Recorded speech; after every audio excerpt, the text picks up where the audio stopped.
Bonjour à tous, alors aujourd'hui on se retrouve pour une vidéo un petit peu particulière, j'avoue, ça fait un moment que je pense à la faire, une vidéo pour vous dire tout simplement que j'arrête les réseaux sociaux. Alors vous allez peut-être me dire t'es qui? Franchement on s'en fout. C'est vrai que cette vidéo s'adresse surtout aux personnes qui me suivent déjà depuis un moment. Pour ceux qui ne me connaissent pas, je me présente rapidement. Je suis médecin généraliste installé depuis pas très longtemps et depuis des années, je partage mon parcours, mes expériences, mes galères via les réseaux. Et c'est vrai que ces dernières années, dans le monde un petit peu professionnel de santé médicale, il y a pas mal de profils qui ont émergé, de gens qui partagent un petit peu justement leur quotidien, etc. Mais sans vous mentir et sans faire le mec prétentieux, je pense que je suis un des tout premiers. Je suis un peu le dinosaure. Si on remonte sur Facebook à mes premières publications, date de 2014, je crois, je pense, mes premières vidéos. Et du coup, j'étais même pas externe, j'avais même pas fait mes premiers vrais pas à l'hôpital, que je partageais déjà les galères d'étudiants. Et pour ceux qui me suivent depuis l'époque, bon, ils ont vu un petit peu le parcours jusqu'à aujourd'hui où je suis médecin installé. Et je l'ai utilisé un petit peu de les différents réseaux, Facebook, Instagram, Twitter. Et c'est vrai que ça a été aussi bénéfique pour moi dans le sens où c'est des périodes compliquées, des études longues, difficiles, avec un isolement parfois social. Et c'est vrai que c'est bien d'avoir aussi ces plateformes pour pouvoir échanger, avoir ce défouloir et avoir ces interactions qui se font avec des personnes que vous ne connaissez pas forcément, mais qui peuvent vous faire du bien. Sauf que du coup voilà, maintenant ça fait un moment quand même, et aujourd'hui je suis posé. Et aujourd'hui, est-ce que j'ai besoin vraiment des réseaux sociaux? Pas trop. Et qui plus est, aujourd'hui, à l'heure actuelle, sur les réseaux, il y a plus pour moi d'effets négatifs, toxiques que positifs. Alors, je peux entrer dans le détail de toutes ces raisons, parce qu'elle appliquent ma personne, des raisons parfois très personnelles, mais elles sont multiples. Et pour en citer quand même quelques-unes, parce que ça peut être utile à beaucoup de personnes, mais c'est vrai qu'il y a des réseaux comme Twitter où c'est vraiment impossible aujourd'hui de communiquer dessus, surtout avec l'abondance de comptes anonymes qu'il y a sur la plateforme et qui n'ont aucune limite, quoi. C'est-à-dire direct dans l'insulte, aucune gêne à vous afficher et à créer une avalanche d'insultes derrière sur leur communauté. Et tout en étant anonyme, c'est-à-dire on ne peut même pas savoir qui c'est pour discuter avec, etc. Il y a la violence sur les remarques, sur le physique, sur la personne. Les violences les plus dures que j'ai eu personnellement à subir, c'est par rapport aussi au racisme, à la discrimination. Et ça, c'est vraiment un truc, en fait, je peux plus le digérer, c'est plus possible. À mon stade, aujourd'hui, à mon parcours, avec mon parcours, tout ce que je fais au quotidien, je peux pas encaisser des insultes racistes sur Internet. C'est mort. Alors, il y a des personnes qui vont me dire, non, mais franchement, faut pas faire attention, faut faire comme si tu les voyais pas. De toute façon, ils sont. C'est pas possible en fait. Je vous le dis, quand vous recevez ce type d'insultes, vous pouvez pas faire comme si vous les avez pas vues. Et sur les réseaux, surtout comme Twitter par exemple, pour citer que ce réseau, c'est incroyable quoi. Là, le niveau de haine qu'il y a dessus, le fait que les gens sont pas comme dans la vraie vie. Et c'est arrivé à un stade où en fait, où personnellement, j'ai pas besoin de ça, quoi. Je peux pas supporter ça. Vous lâchez un tweet, même si vous réfléchissez à la manière de le formuler, ce que vous pensez. Moi, franchement, je prends avec des pincettes. Ça fait des années que je suis sur le réseau. Je sais qu'avant de tweeter un truc, il faut le retourner 10 fois dans sa tête pour se dire de quelle manière il peut être interprété, de quelle manière vous allez vous faire taper dessus. Malgré ça, on n'y échappe pas. Chaque tweet égale des remarques ou messages privés, etc., ou insultes, ou groupements de différentes communautés qui viennent pour se foutre de vous, souvent via des comptes anonymes, parfois, enfin bref, je peux entrer, ça sert à rien. L'idée c'est juste de vous dire, voilà, ça c'est une des raisons parmi d'autres, mais qui font qu'aujourd'hui, ce type de réseau social, par exemple, franchement, j'ai pas spécialement envie d'y aller, d'y retourner. Et est-ce que j'ai un intérêt à y aller? Non, même si pendant longtemps, ça a été sympa, utile d'échanger, de partager autour de mes expériences. Après, sur Instagram, c'est vrai qu'il y a une proximité qui se fait avec la communauté. C'est un petit peu plus bienveillant que sur Twitter, malgré tout. Pareil. Et en plus, il y a une interaction un petit peu plus directe dans le sens où quand les gens interagissent via vos stories, ils interagissent via message privé. Et du coup, il y a cette proximité un peu plus aussi parfois plus violente. C'est-à-dire que les gens entrent direct dans la discussion avec vous pour soit vous insulter, soit vous faire des remarques très désobligeantes, parfois sans filtre sur votre personne, sur votre physique, enfin, sur plein de choses, plein de choses. Et bon, c'est vrai que ça, c'est une des raisons parmi d'autres qui font que je me dis, bon, les réseaux sociaux, à mon échelle, alors je sais pas du tout comment font les gens qui ont, les influenceurs, etc., qui ont des dizaines de milliers d'abonnements, franchement, c'est impossible. Après, peut-être que du fait que c'est leur métier, qu'ils doivent se concentrer sur ça, qu'ils arrivent à manager, etc., c'est peut-être plus simple. Moi, je suis médecin, là, au moment où je filme cette vidéo, je viens d'enchaîner une journée qui vient de se terminer après 19 heures. Toute la journée, je vois du monde, j'entends les problèmes des gens, etc. Je suis concentré, focus dessus, c'est très difficile psychiquement. Je finis la journée, si je vais sur les réseaux sociaux pour me prendre la tête, ça sert à rien. Alors là, vous me direz, non, mais il y a une manière d'utiliser les réseaux, il faut savoir y faire. Non, mais à la base, quand j'allais sur les réseaux, c'était pour me détendre, pour pas me prendre la tête, etc. Si maintenant, quand il faut y aller, il faut se prendre la tête, personnellement, je n'ai pas d'intérêt. Et puis, est-ce que ça a un intérêt pour moi, pour mes vidéos? Pas particulièrement, d'accord? Donc voilà, puis voilà, c'est vrai que en plus je suis dans une niche un petit peu particulière, le monde médical sur les réseaux, bon, c'est un petit peu touchy aussi, vous voyez. Moi, je veux pas être borderline dans le sens, pas envie de faire de bêtises, de dire de conneries, de m'amener des problèmes, d'avoir des problèmes sur le plan aussi déontologique. Personnellement, quand je me suis inscrit du coup ici à l'Ordre des médecins de Paris, au moment où j'ai eu un entretien avec un des conseillers ordinal, j'ai dit voilà, je fais des vidéos, est-ce que ça pose un problème, etc. J'ai préféré voilà, le dire, je veux être carré quoi, quand je fais mes trucs sur internet. Donc voilà, et puis après il y a ce côté qui peut concerner vraiment toute personne autre, même qui n'a pas forcément une grosse communauté sur les réseaux. C'est vrai qu'on est dans une époque où on est trop connecté à ce que font les autres, à vouloir aussi montrer ce qu'on fait tout le temps.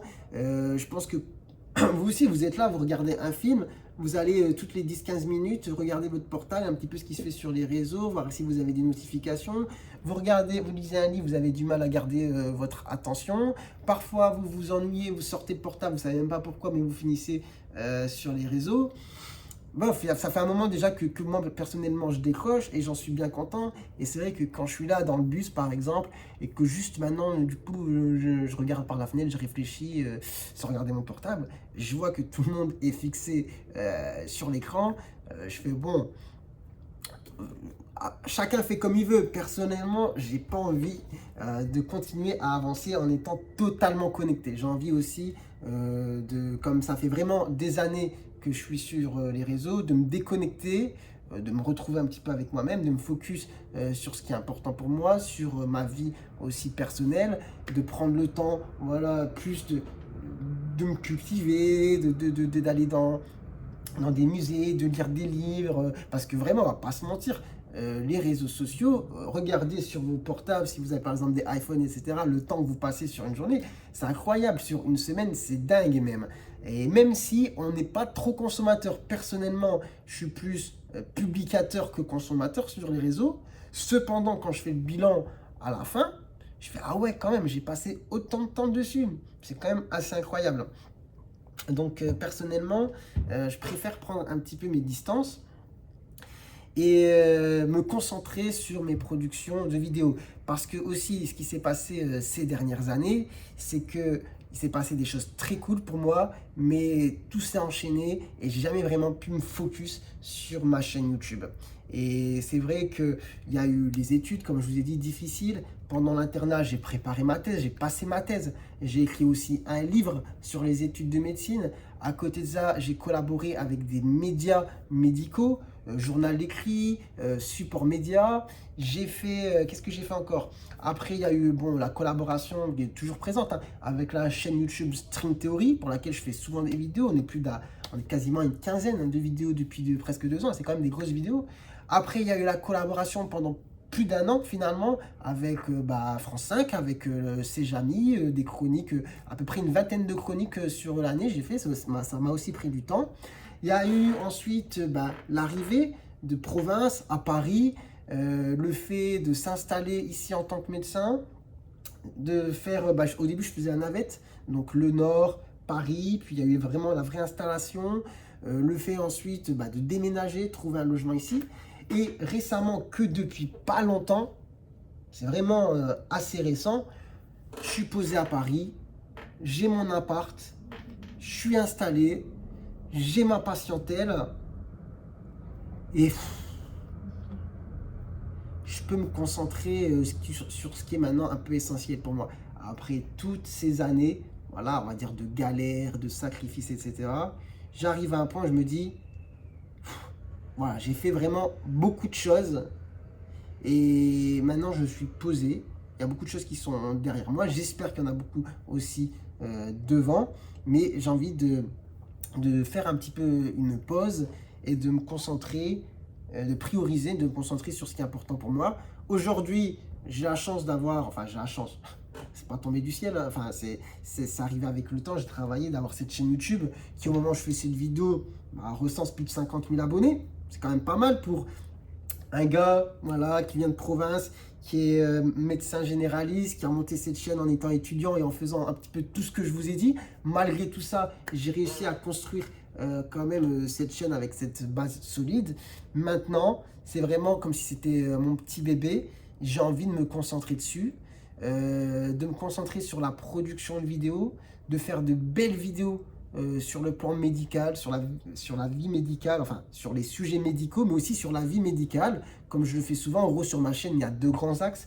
Il y a les vidéos médecine pure, et il y a les vidéos ma vie de médecin, d'accord? Et ces vidéos pour moi sont importants, d'accord? J'ai encore envie de partager ça, mais peut-être de professionnaliser plus la chose et que ce soit plus carré. C'est vrai que vous avez peut-être remarqué pour ceux qui me suivent que ces derniers temps, il y a eu des vidéos dont moi je suis très fier, des super collaborations. Une des dernières vidéos, c'est avec par exemple Dr Kasdar sur l'infertilité. Il y en a une bientôt sur la PMA qui va sortir en labo. Franchement, elle est top, les images, vous allez voir, c'est incroyable. J'ai fait des vidéos avec Dr Smadja en infectiologie. J'ai fait avec Dr Claire Paquet, professeur en neurologie sur la maladie d'Alzheimer et nouveaux traitements, professeur Boris Ancel sur l'obésité, les traitements. Franchement, je suis intervenu avec différents professionnels. À côté de ça, il y a eu mes vidéos,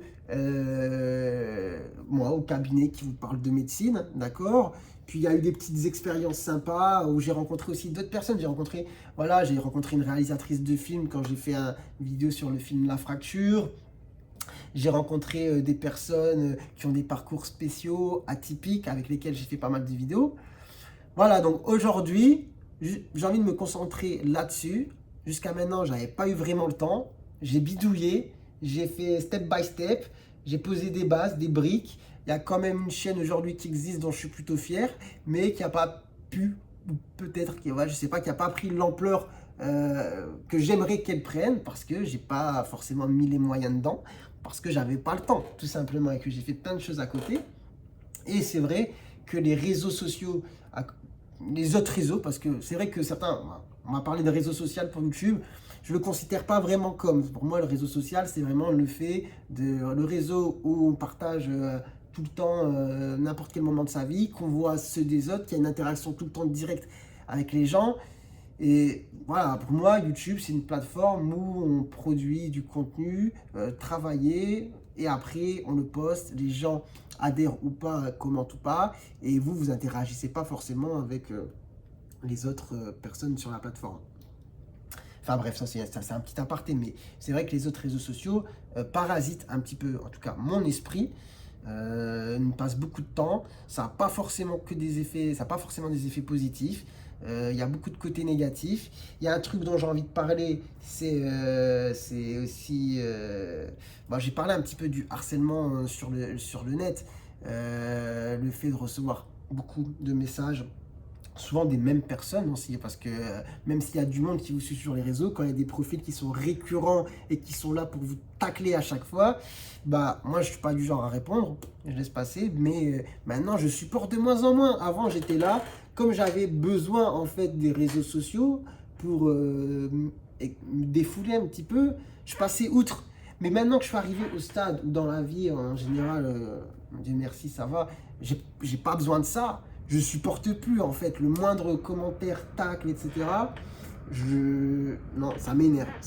Il y a un truc qui m'énerve d'autant plus. Je ne veux pas m'attarder trop longtemps, mais c'est les discriminations et le racisme sur Internet. Là, franchement, je peux plus. En fait, après tout ce que j'ai fait, etc., je peux pas me prendre des insultes racistes. Je suis désolé, franchement, c'est imbuvable. Je peux pas. D'accord, franchement, vous allez me dire, ouais, mais non, mais t'inquiète, sur Internet, il y a vraiment de la merde, il faut pas regarder, il faut passer à côté. Peut-être qu'il y en a qui arrivent. Je sais pas comment. Moi, je suis arrivé à un stade où non, en fait, pourquoi m'infliger ça? Franchement, pourquoi s'infliger ça?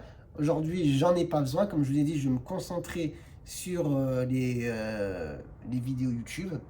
Et à côté de ça, se prendre des insultes dans le vent, que ce soit sur la discrimination, que ce soit sur des insultes personnelles, physiques ou autres, sur les... Pas besoin. Et en plus de ça, sur les réseaux, bah, il y a des choses qui font mal aussi. C'est vrai qu'on voit ce qui se passe pour les autres, quand d'autres personnes se font aussi malmener. Ah, voilà. Désolé si je vous raconte ma vie, ce que je ressens. Bon, cette chaîne, elle sert un petit peu à ça, c'est ce que je dis aussi, hein, les réseaux, c'est un petit peu un défouloir. Mais là, je voulais faire le point sur cette vidéo, surtout pour les personnes qui me suivent depuis longtemps et qui vont plus me voir, en fait, sur les réseaux, mis à part ici sur YouTube. Vous dire, bah, pourquoi. Donc, est-ce que c'est définitif? Bah, peut-être pas, je sais pas, peut-être qu'il faut, dans quelques mois, je reviendrai. Parce que je serai un peu plus serein, plus en paix. Aujourd'hui, clairement, voilà, je veux faire une pause. Enfin, je veux arrêter en fait les réseaux sociaux et, et me concentrer sur les vidéos. Voilà, donc j'ai peut-être oublié des choses que je voulais dire, mais je réfléchis et je pense avoir rien oublié. Donc voilà, en tout cas, écoutez, moi je continue, je me concentre sur ma vie de médecin. Donc vous voyez, là je suis encore au bureau, je devrais partir pour me concentrer sur la médecine pure. J'ai envie de m'investir aussi dans la médecine, on va dire, de territoire, dans, on va dire, l'arrondissement là où je suis, peut-être commencer à m'impliquer un peu plus dans le système de soins, de santé, au-delà de mes propres consultations. Ensuite, me concentrer sur ma production de vidéos, sur ma vie personnelle évidemment. Ça, j'en parle très peu, mais comme tout le monde, j'ai une vie personnelle et c'est vrai que j'ai envie aussi de me concentrer sur celle-ci, sur cette dernière, sans être parasité par ce que les autres font, etc. Et puis voilà. Donc écoutez, sur ce les gens, j'ai beaucoup parlé, je pense. Je vais pas vous mentir, ça m'a fait du bien quand même, la journée a été très longue. Donc voilà, et sur ce, bah écoutez, à très bientôt, portez-vous bien, et nous, on se revoit, j'espère, pour de nouvelles vidéos. Allez, ciao, ciao.